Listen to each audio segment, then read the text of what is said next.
Donc je voulais dire, adhérer à un parti politique, c'est un contrat. C'est une alliance entre individus. Alors maintenant, il faut savoir pourquoi on adhère à un parti politique. On adhère par rapport à l'idéal du parti.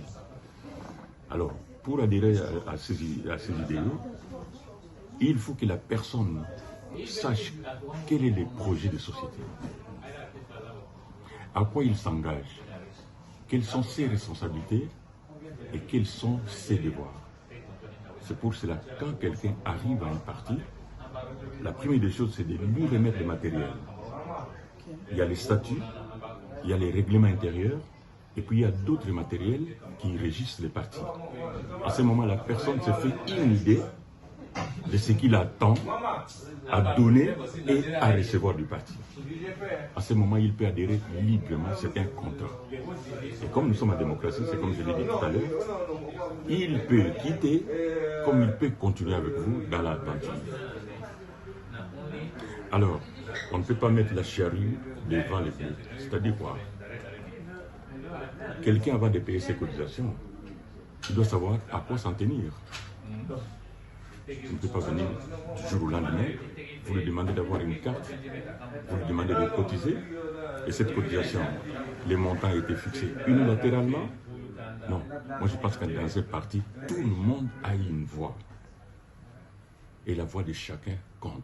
C'est pour cela, même dans les scrutins, même dans les élections, vous voyez les gens qui vont chercher des voix par tous les moyens. Il suffit d'une seule voix qui manque, vous ratez les élections. Et ça arrive souvent, vous le voyez. Donc un parti politique, comme je le disais, c'est une famille, mais ce n'est pas un endroit où il y a des chefs, c'est vrai, il y a des responsables. Mais ils ne sont pas des chefs comme nous avons coutume chez nous à vouloir montrer que celui qui est le président du parti ou le fondateur sont réellement des gens qui sont intouchables. Non, non, non. Nous avons l'expérience ici en Europe.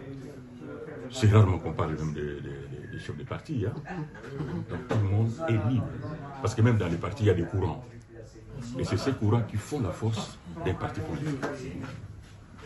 Nous avons l'expérience, par exemple, quand j'étais à Liège, et j'avais fait pratiquement 20 ans au Parti Socialiste, tu trouves qu'il y a des courants.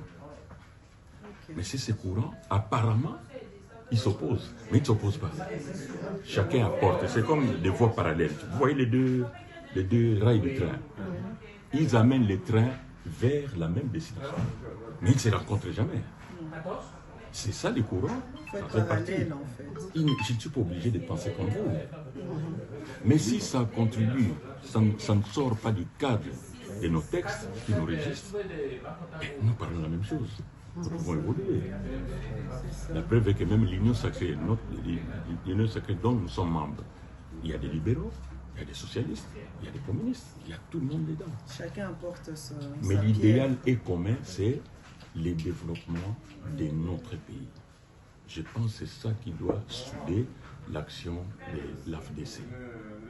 Donc, au départ, je vous exhorte sincèrement que notre président mette à notre disposition tous les matériels, que chacun prenne le temps de les lire, de se les imprégner et d'adhérer librement pour ne pas regretter demain.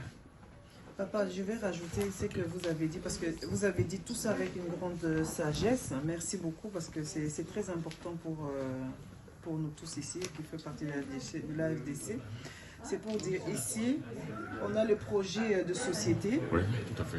On a le statut qui a été modifié le 3 novembre 2020 pour la FDC. Donc, toute personne qui veut avoir ça, et puis on a aussi l'ordre d'intérieur, toute personne qui veut avoir ça va dans le site de la FDC et aura ça. S'il y a un souci, vous appelez le président Makambu ou vous voyez avec les camarades de Ogras Mozongo. Il n'y a pas de souci. Mais ce que papa vient de dire, c'est très important. On ne peut pas s'engager dans le vide comme ça.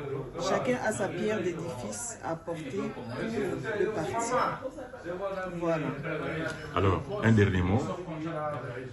Vous voyez, les réseaux sociaux, c'est un moyen de communication. Mais les partis politiques ne sortent jamais leurs secrets dans les partis, dans les réseaux sociaux. Nous avons la chance d'être ici en Europe. Est-ce que vous avez déjà vu la plateforme où les gens sont en train d'échanger même des secrets des partis socialistes, des partis NR sur WhatsApp ou jamais du tout. Mais nous avons la coutume de sortir toutes les vérités d'un parti ou les secrets du parti en public. Donc nous devrons éviter cela.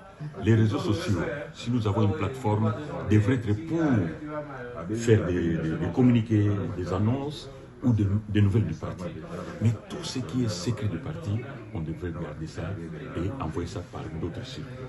C'est très important. Il y a des canaux pour ça.